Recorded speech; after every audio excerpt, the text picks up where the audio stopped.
The big story, Zohran Mamdani wins the Democratic primary in the mayoral contest here in New York. What do we make of that? How did this happen? Why did this happen? I think that is the obvious place to start here. I mean, it's the thing that everyone's wondering about.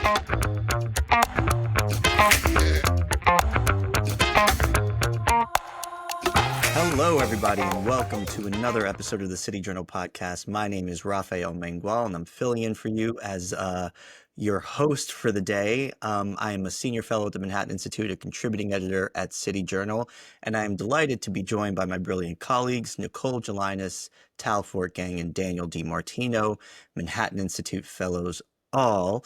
And while we are all Manhattan Institute fellows and all write for City Journal on a regular basis, it's always good, I think, to remind everybody that we are speaking in our individual capacities when we do this show.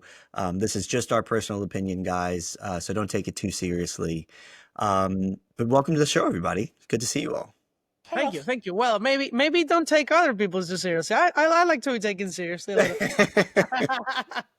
Seriously, not institutionally. Depends on the topic. That's right. That's right. Yeah, don't take us institutionally, I guess. Exactly, right? You can take us seriously if you want to.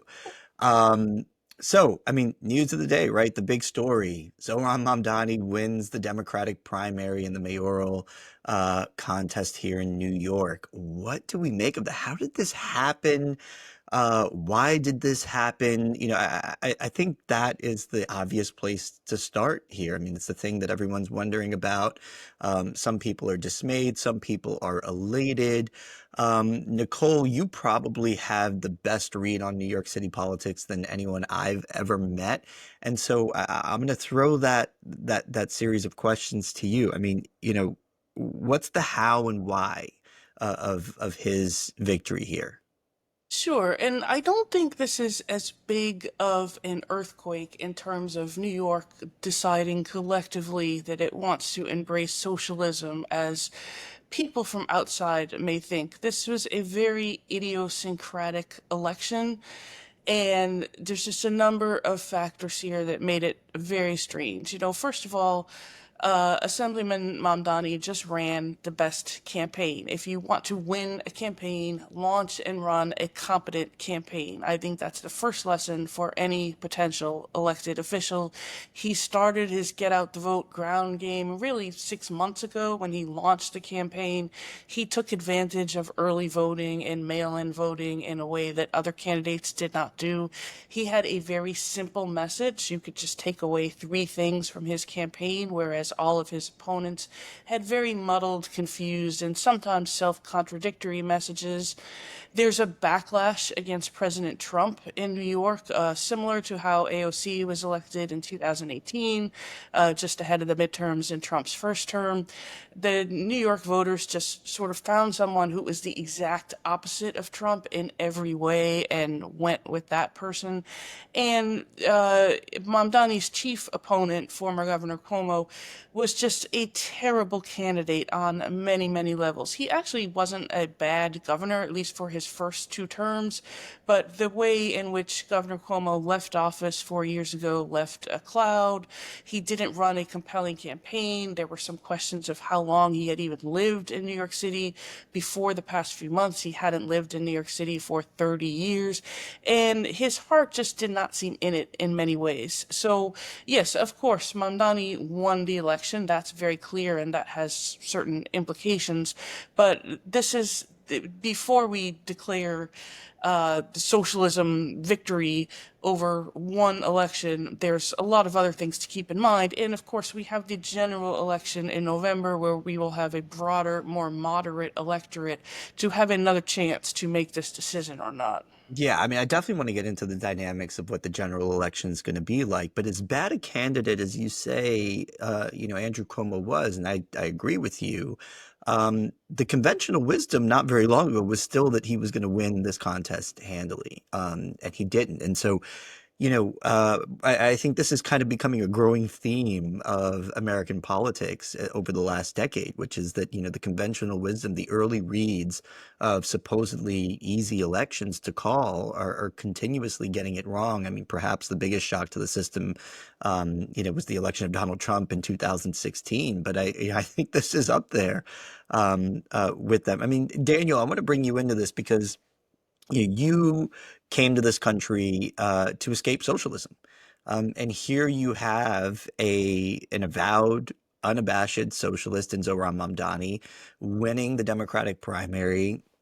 Now, Nicole says probably not the right way to read this as a, sort of full-throated endorsement of, Maoism or Chavezism, however you want to say it. But, what's your sense of this? I mean, how frightened are you, if at all, or, do you see this as fundamentally different from some of the socialist movements that you study? He wants, right? He wants government grocery stores. He wants people to live in public housing. He hates profits and businesses. And, obviously he hates Israel and also has that, Islamic angle that, at least Venezuela didn't have as much, but that you see very commonly in the Middle East and Africa. And so, my concern is I don't think the majority of New Yorkers are socialists or even close to socialists. That is obvious from talking to people in the city. But I do think that the people who turn out in the Democratic primary, which is a small subset of the population that he motivated, right, were very, very, very much college-educated voters who are very left-wing. And I am extremely concerned about the state of education in this country.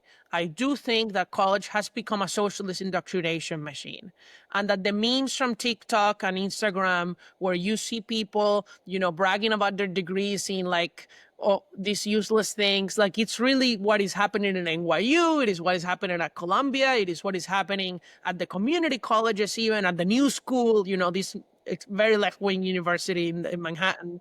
And so that really concerns me, that, the young generation is just going to believe in these things and then eventually they're going to take over.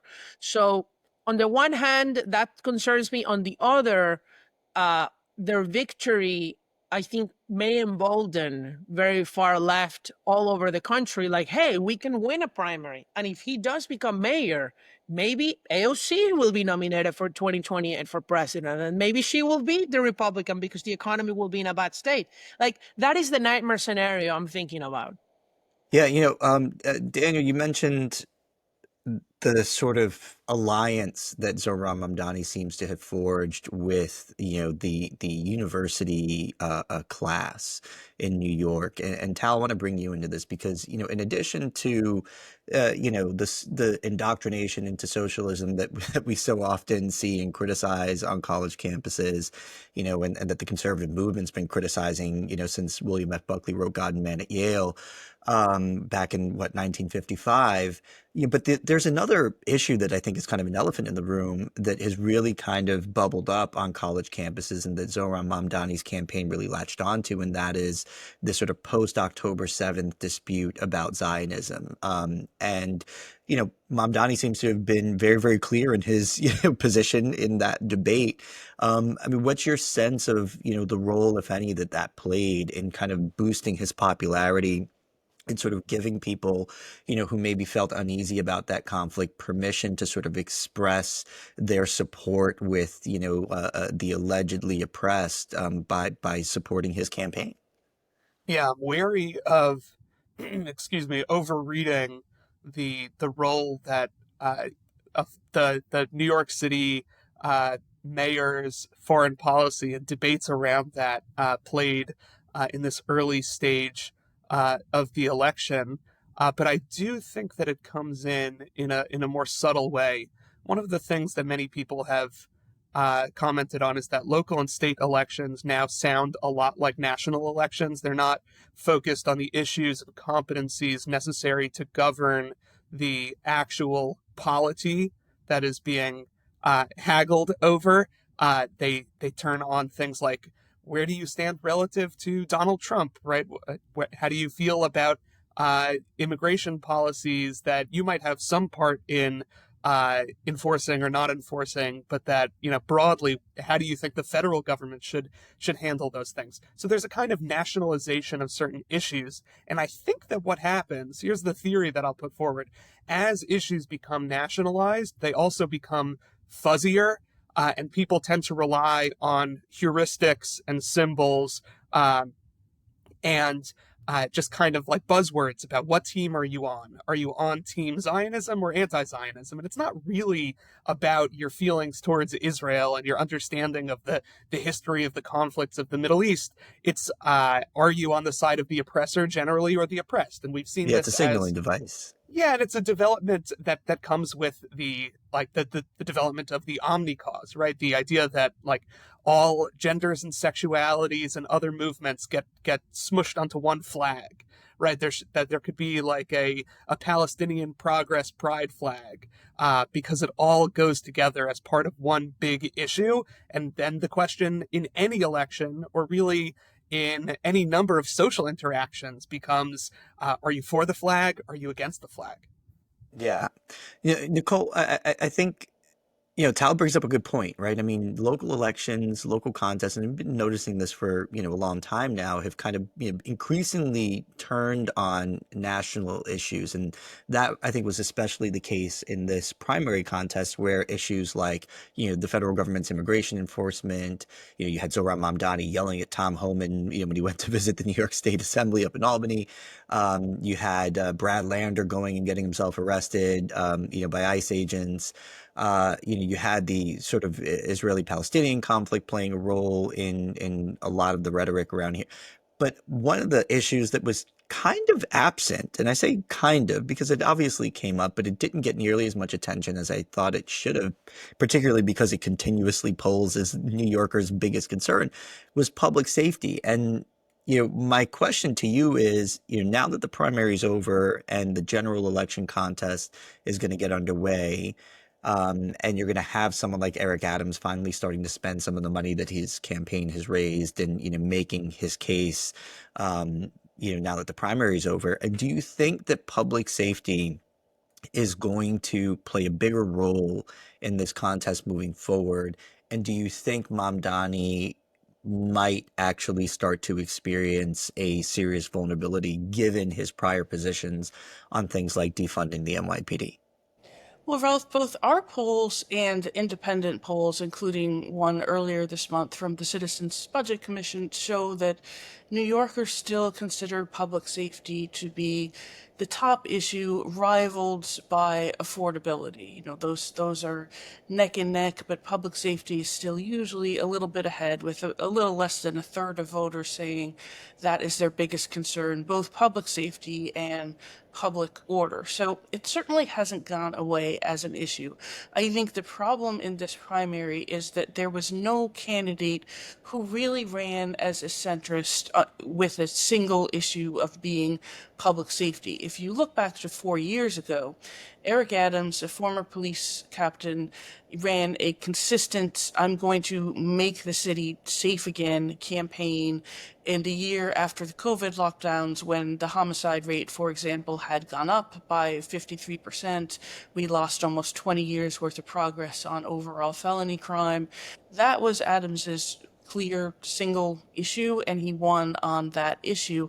In contrast to this race, some of his opponents were higher quality opponents. His chief opponent, for example, Catherine Garcia, former sanitation commissioner, had broad experience in running government, and yet people picked the person who was focused on public safety, despite his very real demerits, which people had a hint of even back then. So this time around, the only candidate who was running a public safety campaign was really Cuomo, but he was very compromised in running this campaign. As we know, he was the architect of the pre-2020 reforms that loosened up the criminal justice laws, made it more difficult for New York City to enforce its criminal justice laws, both for juvenile crime, keeping recidivists behind bars before trial, and parole and a host of other issues that made it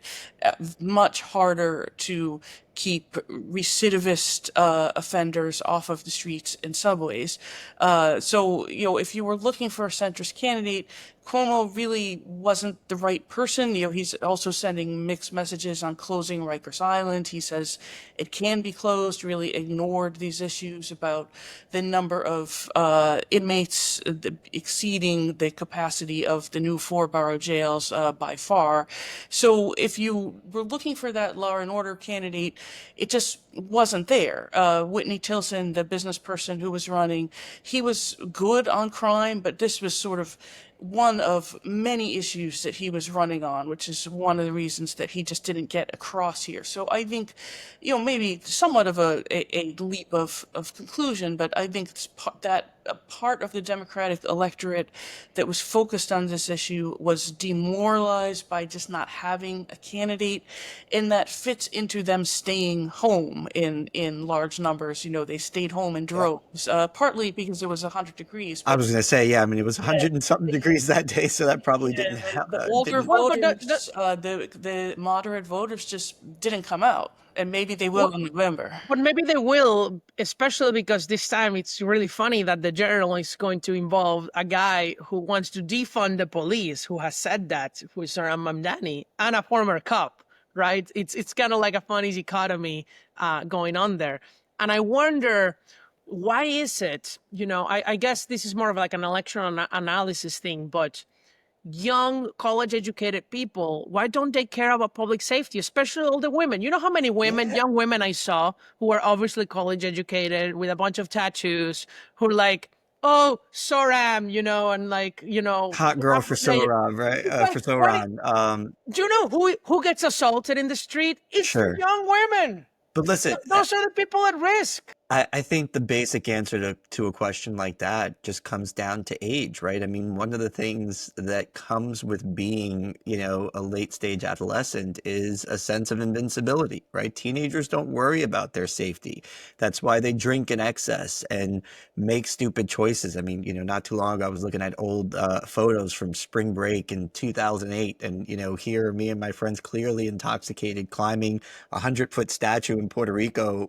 But you were in college. These people are not in college. These people are supposed to be adults and working. Yeah, So I think there's an extended late adult. you take chances when you're young, you just do, and young people tend not to really think about their mortality in that way, and I always think it's a harder sell for that reason. But the public safety issue, I think, does become more salient when, as you said, Daniel, you have, Zohran having to make his case and position himself on that issue against Eric Adams, who is not just a former cop, but someone who, as mayor for the last 4 years, has actually demonstrated a willingness to stand by an NYPD that's taken a more aggressive posture, who has unapologetically overseen a significant uptick in the jail population, which is now up to, I think, 7,700 inmates on an average day, which is, about 3,500 more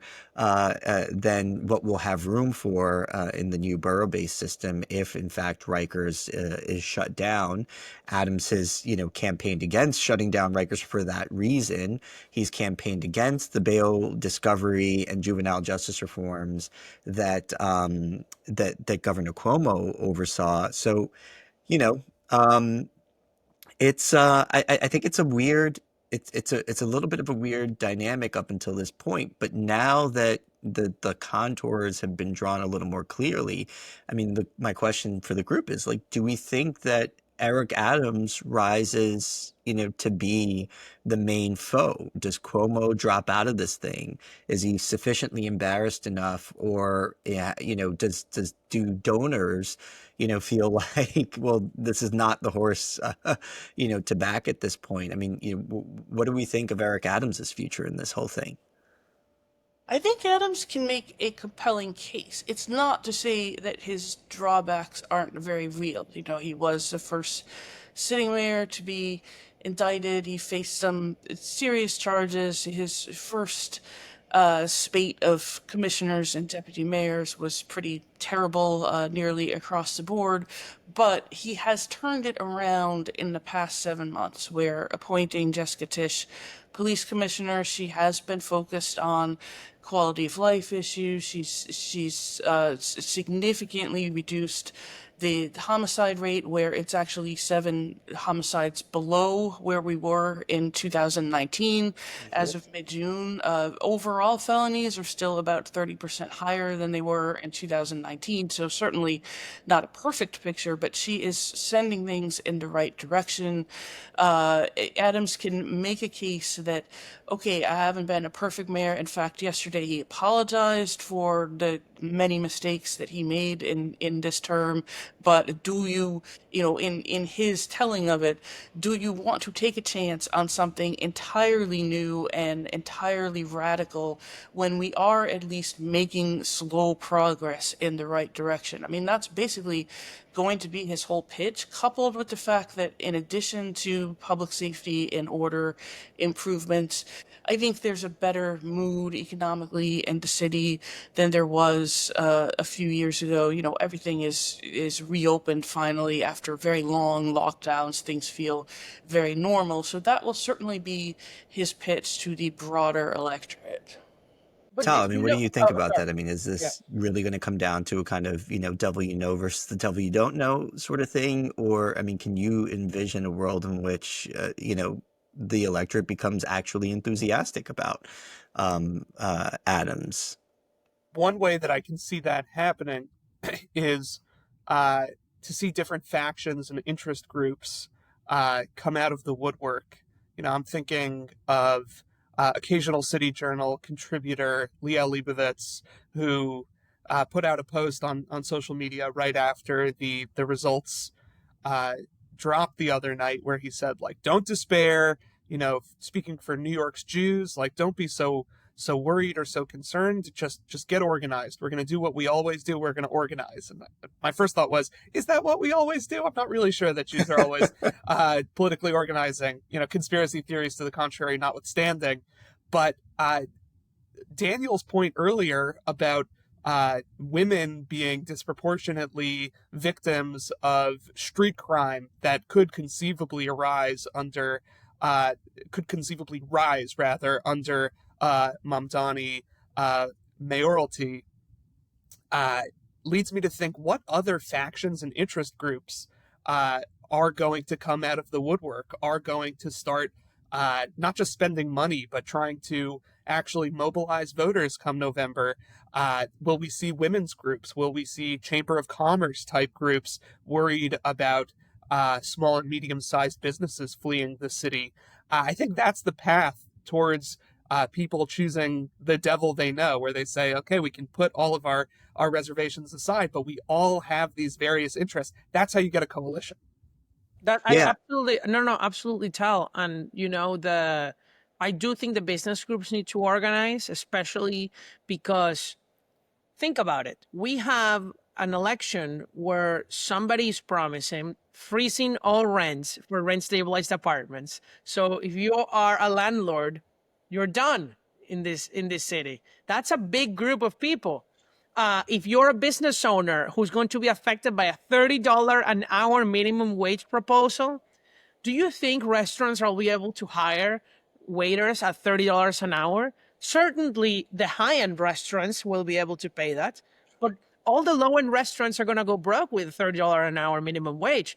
What about the little stores? Like, Well, either that or a chopped cheese is going to end up costing you 28 bucks. maybe it's potential, and maybe then when these places close or they're too expensive, the mayor, Comrade Mamdani, will say, "Oh, we should cook at home and buy your things from the government-owned grocery store, from your government-allowed quota on the day of the week that the government thinks you should go to the grocery store." And you might think this is all crazy, but that is literally what happened in Venezuela with the government-owned grocery stores, and so these ideas don't work. They're just going to create shortages. I am honestly very concerned about the future of New York City under a socialist agenda. I want to stay on that theme, right? This theme that, you know, the kind of socialist pipe dream just doesn't work in practice. And I want to talk about something that I thought was remarkable that I had not seen done. Really, just I can't remember a single time in which it's been done. And the thing is having the editorial board of another major city's paper of record issue a warning to the citizens of another city about a mayoral candidate before the primary. Um, and what I'm referring to here, for those of you who don't know, is the Chicago Tribune editorial board um, published an editorial warning New Yorkers about Zohran Mamdani and citing their experience with Brandon Johnson, who is probably to the right of Zohran Mamdani on at least some issues. Basically, you know, saying that, look, these ideas don't work, competence matters, and, you know, don't make the same mistake we did. And I just thought, you know, that was kind of crazy, particularly, you know, given the context that the New York Times decided not to make an endorsement, although they did, you know, kind of tacitly warn against supporting Mamdani and ranking him in an editorial. But, you know, they didn't come out and endorse a different candidate. You know, Nicole, what do you think about that? I mean, you know, you write for the Times, you've been in the, you know, newspaper game for a really, really long time. I mean, have you ever seen this, and what do you make of it? And, you know, do you think that it was effective or that it made an impression at all? Well, one striking thing about this election is that none of the newspapers really embraced former Governor Cuomo. He certainly clearly wanted the Post's endorsement. He sat for a grueling meeting with the Post when they just, you know, ran him right over the coals, and they came out of that meeting and used all of the information from that meeting just to slam him all over again. So they did eventually come out and say, don't rank Mamdani, the same position that the Times came out with. But you had the two major newspapers not really be able to settle on a satisfactory candidate, which really points up the deficiencies of the candidates on offer in this election. And I think that's a major question we have to ask for the future is, why do we have such a dearth of good choices here? You know, the problem is the defund movement, you know, hit its nadir 5 years ago. It was sort of sinking to that nadir for a few years after that, starting with the De Blasio administration. So we really have a lost generation of Democratic establishment candidates because these were all the people started to come up before the defund movement. They all switched to being defunders in 2020, and then they tried to switch back and come back toward the middle, and that just made them look completely non-credible. You know, you took a person like Brad Lander, the controller, one hand trying to run as a pragmatic, good manager progressive, and on the other hand, as Daniel said, getting arrested at federal court just a few days before the election. So you just have no idea what these guys stand for. And I think we need to build a better AAA team of Democrats in lower level positions here, but the problem is these positions have no real responsibility. I mean, if you're a city council person or the controller or the public advocate, you can just go out there and rail against the police and criticize any subway arrests because you don't have to answer for anything. So there's sort of no way to move up and gain a level of competence within city government, which is why we see these outsiders come in, you know, both for better or for worse. You know, both Giuliani and Bloomberg were good outsiders, and here you have Mamdani coming in as an outsider with a very different perspective. Yeah, you know, when I think with about no what perspective really, like what jobs has he had in his life, Yeah, right? Like really being in a film made by his mom and his Marxist dad he's that a named rapper, him didn't you after an know, Daniel? African dictator, like really, like this is like, it's crazy. and he He's a says rapper. We got to give him 5 mics, man. It's Through a rapper. he no, I says mean he that's wants to be a messenger, but the mayor is, in the end, you have to make snap management decisions, and those matter a lot. The mayor is not a messenger.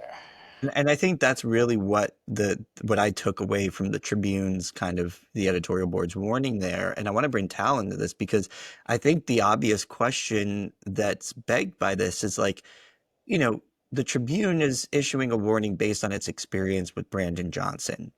Brandon Johnson does not strike me nearly as compelling of a speaker or presenter, as Mamdani has established himself to be.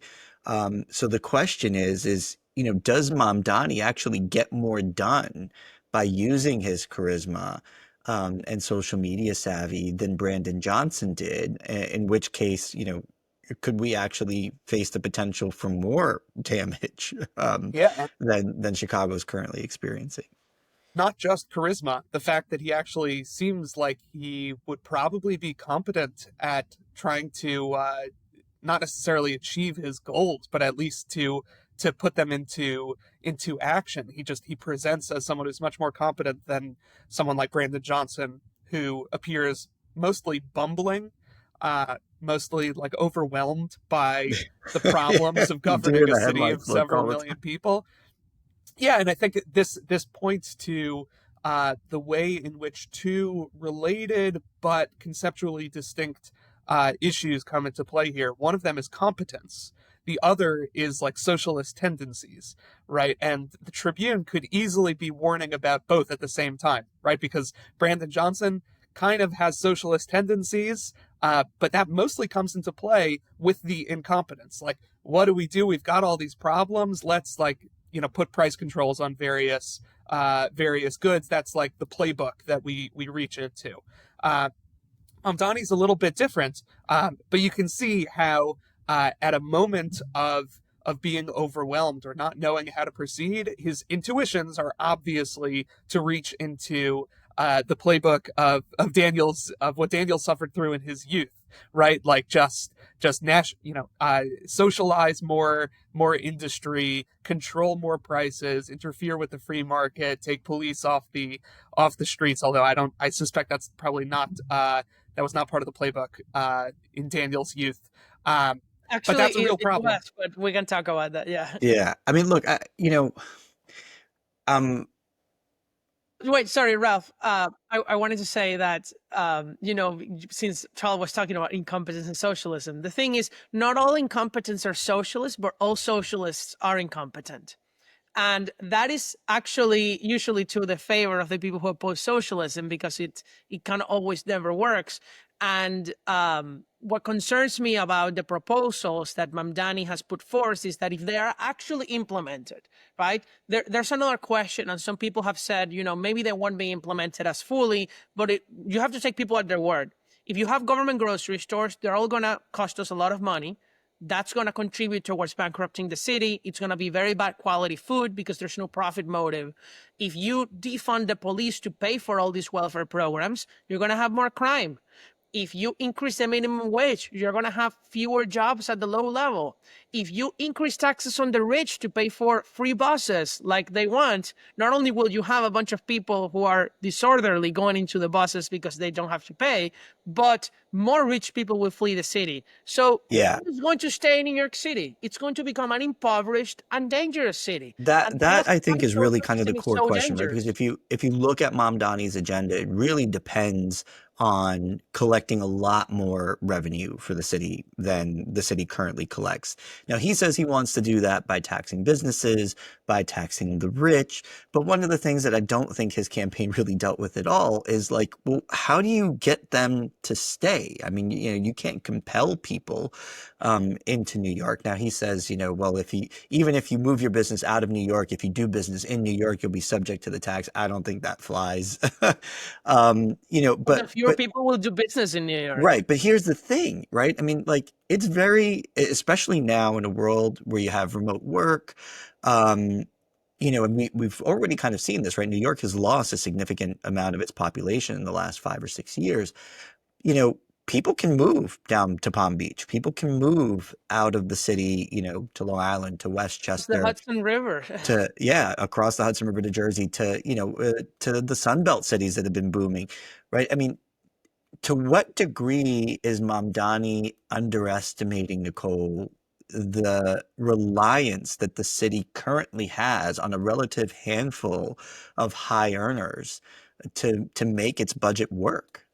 Well, Mamdani's whole program is new entitlements, entirely free childcare for babies 6 weeks old and up, the free buses, which cost about $800 million a year. The childcare, by the way, costs about $5 billion a year because he wants unionized teachers to be teaching these 6 week old babies something, and the free grocery stores. So there's a reason why municipal governments don't guarantee entitlements because municipal governments cannot run deficits. You know, the national government does Medicare, does Medicaid, does Social Security, does all sorts of things. And, you know, there are many issues with the national government, but they can, and they do obviously, run a deficit. New York City cannot run a deficit, both by the city charter, the state constitution, and because bondholders will not let it run a deficit because it cannot print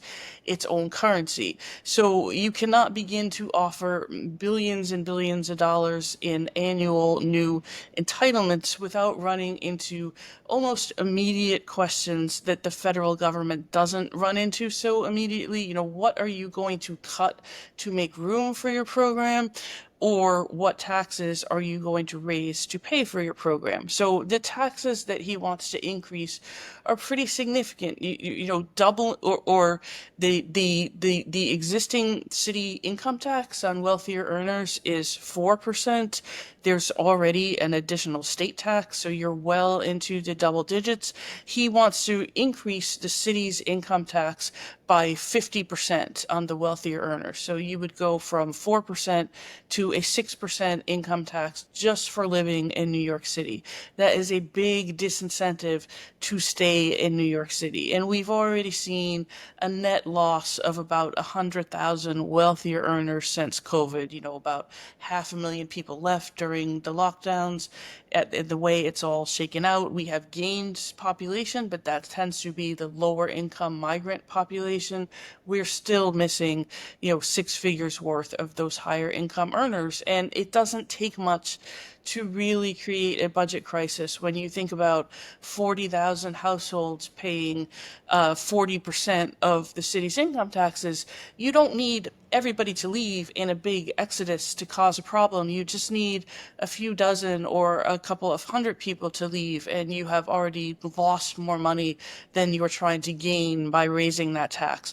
Same thing with the increase in the business tax. Mamdani says that means we'll just have the same tax as New Jersey, but he's not accounting for the fact that we have both a city income tax and a state income tax. So it would wind up being the highest by far in the country at a time when, if you're JP Morgan or you're AllianceBernstein, you are already creating new jobs outside of New York City. Yeah.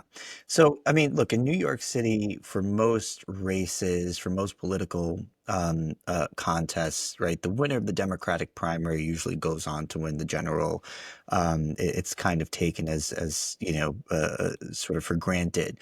But as we've said on the show before, this is one of the, you know, few times, you know, in recent history where the mayoral contest is really going to come down to the general, right? I mean, you know, the Democratic primary is over, but the race is far from decided. And so I want to start to sort of take us out of this topic. But yeah, the first question that I want to ask to each of you is, I mean, do we think Mamdani wins the general? And I think the answer to that question is going to come down to who sticks around, you know, for that election. And so the sort of follow-up question to that is, you know, do you think Cuomo, Adams, Slee will all stay in the race, or does one of them drop out? And Tal, I'll start with you. Yeah, look, I saw what happened to Jamal Bowman, you know, with my own community, the pro-Israel Jews of suburban New York, rallying to his opponent, like really making a very concerted informational effort, to get out the vote effort. I can see a similar thing happening in this scenario. I do think, you know, like tip of the red cap to Curtis Sliwa. I think he probably can't afford to split the vote you know, love the guy as much as you want. Like I don't think that many people give him a fighting chance, and there will have to be you're going to have to rally around some candidate in order to effectively organize against Mamdani if that's the goal. So that's the path to it. So you think Slee was the one who drops out? Okay, Nicole, what about you? I don't think Cuomo will stay in the race. As somebody said yesterday, it is very hard to rerun the loser of a primary against the winner. That just the optics are just terrible to start from a losing place. So I don't think Cuomo's heart is in it. I think he will leave the race. Adams is not going anywhere. He's very stubborn and persistent, and he has the whole weight of the mayoralty behind him in campaigning. So I think Tal is correct. The risk is that Adams and Sliwa split the majority vote and leave Mamdani the victor from the perspective of people who want Mamdani not to come out of this victorious. And so will there be some deal making to be had? You know, Curtis Sliwa is also a man of principle. He's been working at this a very long time. He's not someone that's just going to easily give up his own center of power in having his own ballot line. But is there some way that he might have a high perch in the second Adams administration? You know, is there some deal to be made here? Maybe, maybe not. But clearly, you know, the math of two more moderate to conservative people running against one socialist person, you would rather have a one-on-one race in November.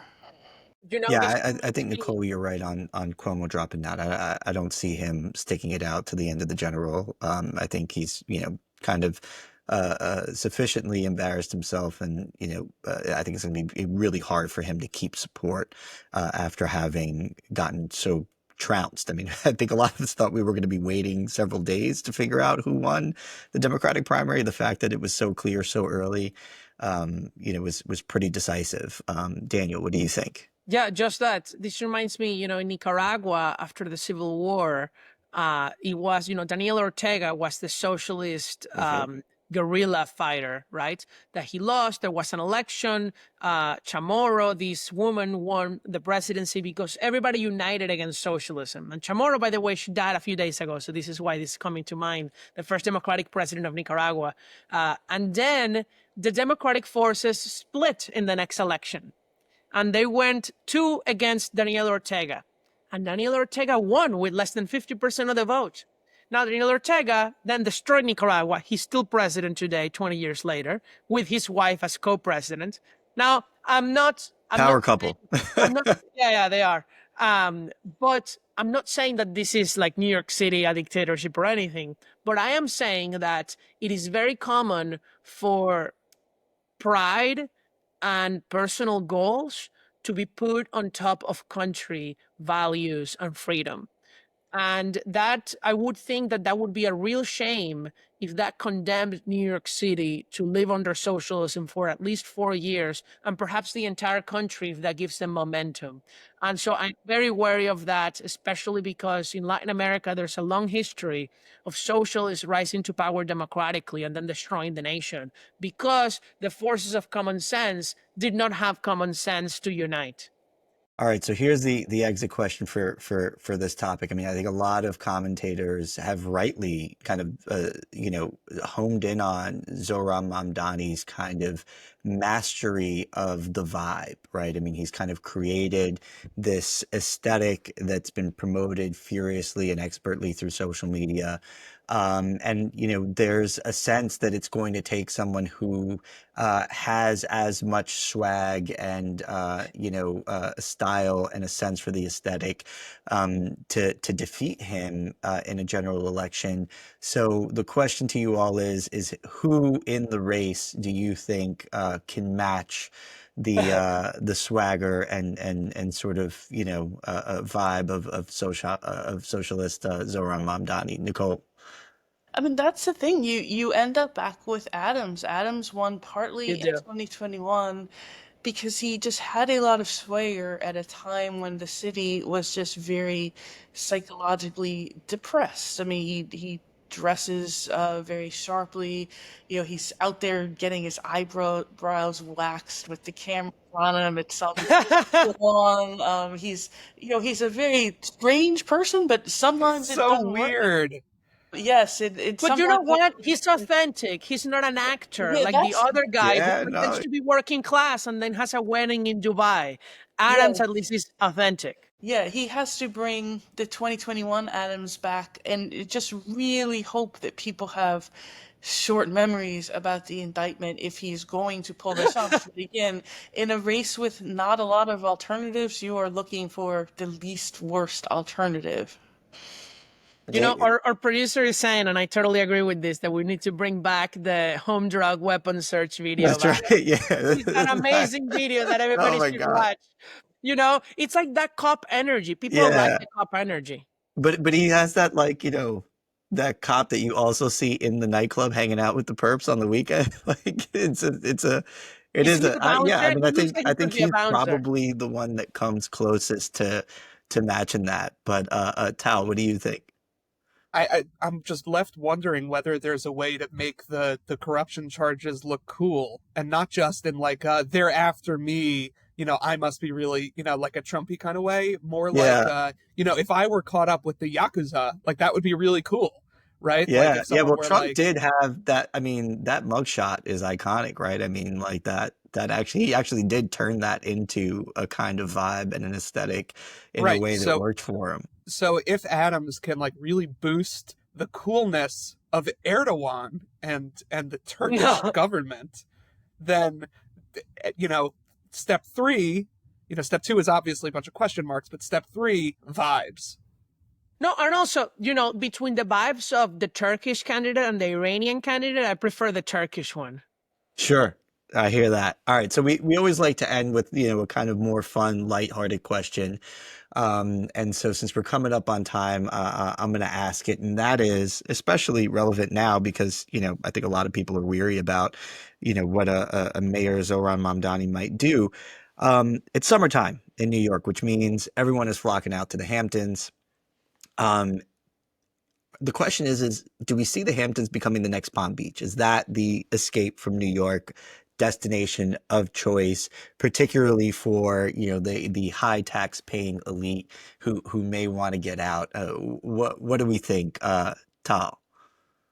I guess so. I don't know. They're already kind of similar to me in the sense that they're both completely inaccessible. Uh, right? Like, I'm not going to either one. Yeah, I think the cool breezes are probably better in the Hamptons. And I think it might be faster to get to Palm Beach. I haven't been on the LIE in a long time, but I think it might be faster to get to Palm. Nicole, what about you?